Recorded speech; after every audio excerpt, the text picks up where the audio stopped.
धौलपुर जिले में बजरंग दल के कार्यकर्ताओं ने आज बुधवार को देश में बढ़ रही इस्लामिक जिहादी कट्टरता और हिंसा को लेकर हाथों में भगवा रंग की ध्वजा लेकर जिला कलेक्ट्रेट पर जय श्री राम के नारे लगाकर जमकर विरोध प्रदर्शन किया। बजरंग दल के कार्यकर्ताओं ने कहा कि पिछले कुछ समय से देश भर में इस्लामिक जिहादी कट्टरता बढ़ती जा रही है। योजना पूर्वक हिंदुओं पर हमले किए जा रहे हैं। वर्ष प्रतिपदा एवं श्री राम नवमी पर देश भर में शोभा यात्राओं पर पथराव और हमले किए गए थे, जिसके कारण अनेक स्थानों पर कर्फ्यू लगाना पड़ा और देश भर में तनाव की स्थिति बनी रही। हिंदू समाज ने धैर्य रखा, जिसके कारण कोई बड़ी अनहोनी नहीं हुई। उसके बाद में कुछ स्थानों पर श्री राम हनुमान जयंती की शोभा यात्रा पर भी पथराव हुआ। हिंदू समाज अपने ही देश में अपने आराध्य देवों की शोभा यात्रा नहीं निकल पा रहा है। हिजाब विवाद के समय भी कर्नाटक में बजरंग दल कार्यकर्ता अरसा की निर्मम हत्या की गई। उस समय भी अनेक स्थानों पर हिंदुओं पर हमले हुए थे। कार्यकर्ताओं ने बताया कि अभी हाल में बहन नुपुर शर्मा व नवीन जिंदल के बयान को लेकर जुम्मे की नमाज के बाद मस्जिदों से हमले किए गए। हिंदू घरों, दुकानों, वाहनों को आग लगा दी गई। शासकीय संपत्ति और मंदिरों को भी भारी मात्रा में नुकसान पहुंचाया गया। पुलिस बलों पर भी हमले हुए। अनेक लोगों को जान से मारने की धमकियां दी जा रही हैं। कानून को इन जिहादियों ने मजाक बना दिया है। बंगाल, केरल जैसे राज्यों की सरकारें तो मानो इन इस्लामी जिहादियों के साथ खड़ी नजर आ रही हैं, जबकि अनेक धर्मियों द्वारा हिंदू मानबिंदियों, देवी देवताओं के बारे में अनर्गल प्रचार किया जा रहा है। सांप्रदायिक विद्वेष फैलाने वाले वक्तव्य दिए गए हैं, फिर भी देश के अनेक सेक्युलर पक्ष मौन रहते हैं। देश का सामाजिक सद्भाव को बिगाड़ना ही है। जिहादियों के हौसले भी बढ़ते जा रहे हैं। बजरंग दल के कार्यकर्ताओं ने राष्ट्रपति को भेजे गए ज्ञापन में मांग की है कि जुम्मे की नमाज के बाद मस्जिदों से निकली उन्मादी भीड़ और दंगाइयों को पहचान कर उन पर रासुका के तहत कार्रवाई की जाए और 17 जून को इन मस्जिदों सहित अन्य मस्जिदों पर भी निगरानी रखी जाए। देश भर में ऐसे जहरीले भाषण देने वालों को चिन्हित कर उन पर कार्रवाई की जाए। जिन मस्जिदों, मदरसों से उन्मादी भीड़ निकली, उनकी NLA से जांच कराई जाए। इस्लामिक जिहादी कट्टरता फैलाकर देश में हिंसा कराने वाले संगठन पॉपुलर फ्रंट ऑफ इंडिया व तबलीगी जमात जैसे कट्टरपंथी संगठनों पर अविलंब प्रतिबंध लगाया जाए। जिन स्थानों पर हिंदू अल्पसंख्यक हो गया है, वहां पर उनकी सुरक्षा की व्यवस्था की जाए व अनिवार्य रूप से पुलिस चौकी स्थापित की जाए।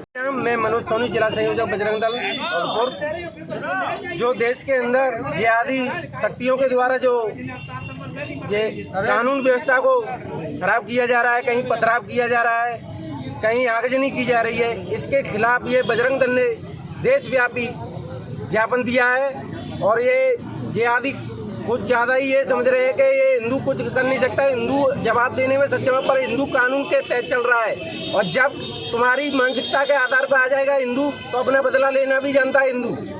जय श्री राम। जय श्री राम। आज हमारे राष्ट्रीय अध्यक्ष के नेतृत्व में बजरंग दल द्वारा धौलपुर में एक राष्ट्रपति के नाम ज्ञापन दिया गया है। ज्ञापन में जो जिहादी इस्लामिक जिहादियों द्वारा पत्थरबाजी और जगह जगह पर जो हिंदुओं को दबाया जा रहा है, उसके विरोध में ये प्रदर्शन राष्ट्र भर में बजरंग दल द्वारा ज्ञापन दिया गया है। इसमें हमने सरकार से मांग की गई है कि ऐसे जिहादियों को, इस्लामिक जिहादियों को बैन किया जाए और ऐसी मस्जिद जहाँ से निकल के पथराव हुआ जाता है, उन मस्जिदों की देखरेख सरकार के समक्ष निगरानी की जाए और जो मुल्ला मौलवी जितने भी हैं उनको चिन्हित कर NIA के थ्रू जांच कराकर और उन पर सख्त से सख्त कार्रवाई की जाए। जय श्री राम।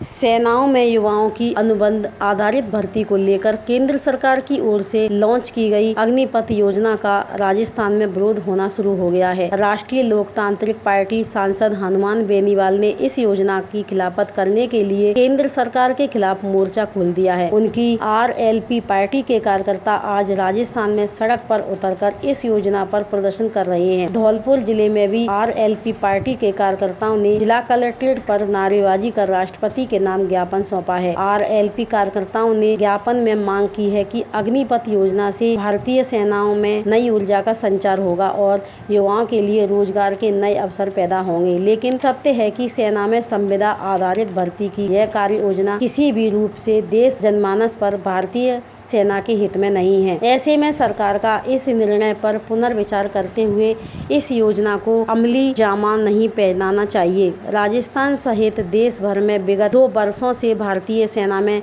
सेना भर्ती रैलियां का आयोजन नहीं होने से राष्ट्र की सेवा के लिए सेना में जाने के इच्छुक युवाओं के सपनों को गहरा आघात लगा है। ऐसे में युवाओं को सेना में जाने के लिए 2 वर्ष की आयु में शिथिलता देते हुए जल्द से जल्द पहले की भांति सेना भर्ती रैलियों का आयोजन किया जाए। राजस्थान सहित देश के कई सेना भर्ती केंद्रों द्वारा करवाई गई सेना भर्तियों का आयोजन अभी अधूरा है। ऐसे में अधूरी भर्तियों को भी जल्द से जल्द पूरा किया जाए। साथ ही नौसेना की भर्तियों का आयोजन भी शुरू किए जाएं। RLP कार्यकर्ताओं ने देश की राष्ट्रपति से मांग की है कि अग्निपथ नाम से सेना में संविदा आधार पर ली जाने वाली भर्ती योजना को अमली जामा नहीं पहनाए। साथ ही पुराने पैटर्न पर जल्द से जल्द 2 वर्ष की आयु सीमा में शिथिलता देते हुए सेना भर्ती रैलियों को प्रारंभ करेंगे। आज राष्ट्रीय लोकतांत्रिक पार्टी ने पूरे राजस्थान में सेना की भर्ती जो इन्होंने केंद्र सरकार ने 4 साल के लिए जो प्राइवेटाइजेशन किया है संविदा पे भर्ती के लिए, हमारी पार्टी ने आज पूरे राजस्थान में सभी मुख्यालयों पे प्रदर्शन धरना ज्ञापन दिया है।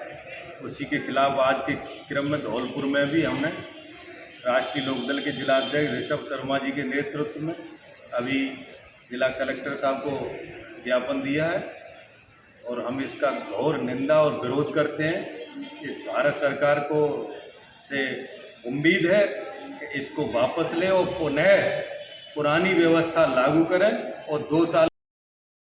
धौलपुर जिले के बाड़ी कोतवाली थाना इलाके में नाबालिग के साथ सामूहिक दुष्कर्म करने के मामले में 3 आरोपियों को गिरफ्तार कर 4 नाबालिग को निरुद्ध किया है। एक युवक ने नाबालिग प्रेमिका को दोस्त के घर बुलाकर अन्य साथियों को साथ लेकर सामूहिक दुष्कर्म की घटना को अंजाम दिया था। आरोपियों ने हैवानियत का वीडियो भी बनाया था, लेकिन वीडियो वायरल होने से पूर्व हुई पुलिस ने दबोच लिया। घटना को लेकर पुलिस अधीक्षक नारायण सिंह टोगस ने बताया कि 4 जून 2022 को बाड़ी कोतवाली थाना क्षेत्र में एक युवक ने अपनी नाबालिग प्रेमिका को अपने दोस्तों के घर बुला लिया था। 7 जनों ने नाबालिग के साथ बारी बारी से दुष्कर्म किया था। एक युवक ने हैवानियत का वीडियो भी बनाया था। जिस आरोपी ने वीडियो बनाया था वह अन्य साथियों से वीडियो वायरल करने की धमकी देकर 1 लाख रुपए की डिमांड कर रहा था। जिस मामले की भनक गुप्त सूत्रों से SP को लग गई। SP ने बताया कि दोनों आरोपियों की डीलिंग का ऑडियो उनको प्राप्त हुआ था। ऑडियो के आधार पर SP ने बाड़ी कोतवाली बाड़ी सदर के साथ साइबर सेल TV को मामले का पर्दाफाश करने के लिए सक्रिय किया। पुलिस टीम ने नाबालिग के परिजनों को चिन्हित किया। नाबालिग के परिजनों से मुलाकात कर मुकदमा दर्ज कराने के लिए कहा गया था। पुलिस की समझाइश पर नाबालिग बालिका के परिजनों ने उसके प्रेमी समेत अन्य लोगों के खिलाफ नामजद सामूहिक दुष्कर्म का मामला दर्ज कराया था। इसके बाद पुलिस ने आरोपियों को गिरफ्तार करने के लिए संबंधित ठिकानों पर दबिश दी गई। पुलिस टीम ने सामूहिक दुष्कर्म के आरोपी 20 वर्षीय महेश पुत्र देवीचरण, 19 वर्षीय आकाश पुत्र मुन्नालाल और 18 वर्षीय प्रमोद पुत्र ओमवीर को गिरफ्तार किया है। साथ ही 4 नाबालिगों को निरुद्ध किया है। पुलिस ने पकड़े गए आरोपियों से पूछताछ शुरू कर दी है। आरोपियों ने पुलिस को नाबालिग का अश्लील वीडियो बनाना और गलत काम करने की वारदात को स्वीकार किया है। घटना में सबसे बड़ी बात यह रही कि आरोपी हैवानियत का वीडियो वायरल नहीं कर पाए। इससे पूर्व ही आरोपियों को दबोच लिया। SP ने बताया नाबालिग बालिका का मेडिकल बोर्ड से मेडिकल करा दिया है। 14 तारीख को एक ऑडियो क्लिप भेजी। उस ऑडियो क्लिप को सुनने में ये लगा कि एक लड़का दूसरे लड़के से ये कहते हुए पैसे मांग रहा है कि तुमने मिलके एक लड़की के साथ गलत काम किया है और उसका वीडियो मेरे पास में है, इसके मुझे पैसे दो वरना इसको मैं वायरल करूँगा। इसको गंभीरता से लेते हुए तुरंत टीम गठित की। टीम ने रात में ही कौन लड़का किससे बात कर रहा है ये पहचान कर ली गई। जिससे बात कर रहा था उस लड़के को दस्तयाब करके पूछताछ की गई तो उसने ये बताया कि साहब मैं 4 जून को मेरे एक मित्र है लड़की, उसको एक दूसरे मित्र के घर पे लेके गया। वहाँ मेरे दूसरे और मित्र थे 4-5, उन्होंने और मैंने मिलके बच्ची के साथ में उसकी इच्छा के विरुद्ध गलत काम किया और एक किसी जो मित्र ने उसका कोई वीडियो बना लिया। ये गंभीरता से लेते हुए रात को ही सारे जो मुलजिम थे उनको दस्तयाब किया, उनके मोबाइल बरामद किए और बच्ची के वारिस उनको मिला के समझाइश करके FIR दर्ज की। इसमें पुलिस ने इतनी गंभीरता और तत्परता दिखाई कि जो वीडियो बना उसको वायरल होने से पूर्व ही सभी मुलजिमों को दस्तयाब करके उनके जो मोबाइल थे वो बरामद कर लिए और आगे की तफ्तीश चल रही। धौलपुर जिले की बाड़ी कोतवाली थाना पुलिस ने मोबाइल पर फोन पर एक व्यक्ति से रंगदारी मांगने वाले 2 बदमाशों को गिरफ्तार कर लिया है। पकड़े गए दोनों बदमाशों ने पीड़ित व्यक्ति से रंगदारी नहीं देने पर उसे जान से मारने की धमकी दी थी। साथ ही कॉलेज में पढ़ रही उसकी पुत्री को सरे राह उठाने तक की धमकी दे डाली थी। पीड़ित व्यक्ति ने बाड़ी कोतवाली थाना पुलिस पर रंगदारी मांगने वालों के खिलाफ मामला दर्ज कराया था। पुलिस ने मुखबिर की सूचना पर दोनों बदमाश 20 वर्षीय राजेश गुर्जर पुत्र लाल सिंह गुर्जर निवासी खिरकारी अतिराजपुरा हाल किराएदार सैंपऊ रोड बाड़ी थाना बाड़ी के साथ 23 वर्षीय सत्यवीर उर्फ सत्तो पुत्र अमान सिंह गुर्जर निवासी खिरकारी अतिराजपुरा को बाड़ी रेलवे स्टेशन के पास से गिरफ्तार कर पूछताछ शुरू कर दी है। बाड़ी कोतवाली थाना SHO विजेंद्र सिंह ने बताया कि बाड़ी शहर के गर्ल्स स्कूल के सामने रहने वाले पीड़ित हरेश कुमार अग्रवाल पुत्र रामजी लाल ने पुलिस थाने पर मामला दर्ज कराया था। पुलिस ने बताया कि पीड़ित के मोबाइल नंबरों पर 10-15 दिन से अज्ञात बदमाश फोन पर रंगदारी की मांग कर रहा था और रंगदारी नहीं देने पर उसे जान से मारने की धमकी दे रहा था। साथ ही कॉलेज में पढ़ रही उसकी पुत्री को सरे राह उठाने की भी धमकी दे रहा था, जिस मामले में दोनों बदमाशों को गिरफ्तार कर उनसे पूछताछ शुरू कर दी है। क्या मामला है? कस्बा निवासी हरेश अग्रवाल ने मुकदमा दर्ज कराया था कि मुझे राजेश और सतवीर नाम के लड़के गुजरों को धमकी दे रहे हैं टेलीफोन से, जिस पर मुकदमा दर्ज किया गया। अनुसंधान के बाद दोनों को गिरफ्तार किया गया और आजीसी किया गया। धौलपुर जिले के सरमथुरा उपखंड के नादनपुर थाने के गांव लीलोठी में बीती रात आधा दर्जन लोगों ने हथियारों से लैस होकर खेत पर सो रहे एक परिवार पर हमला कर दिया। आरोपियों ने परिवार के अन्य सदस्यों के साथ मारपीट की और उसके बाद परिवार के मुखिया मोहन सिंह पर लाठी सरियों से जानलेवा हमला कर फायरिंग कर दी। हमले में मोहन सिंह को गोली लगने से गंभीर रूप से घायल हो गया और परिवार के अन्य सदस्य चोटिल हो गए। हमलावर फायरिंग करते हुए मौके से फरार हो गए। आज सुबह परिजनों को हमले की जानकारी हुई तो घायलों को सरमथुरा CHC पर भर्ती कराया, जहाँ से उन्हें जिला अस्पताल के लिए रेफर कर दिया। जिला अस्पताल के ट्रॉमा सेंटर में उनका उपचार चल रहा है। पीड़ित ने नादनपुर थाना पुलिस को नामजद आरोपियों के खिलाफ रिपोर्ट पेश कर दी है। पुलिस ने आरोपियों के खिलाफ मामला दर्ज कर कार्रवाई शुरू कर दी है।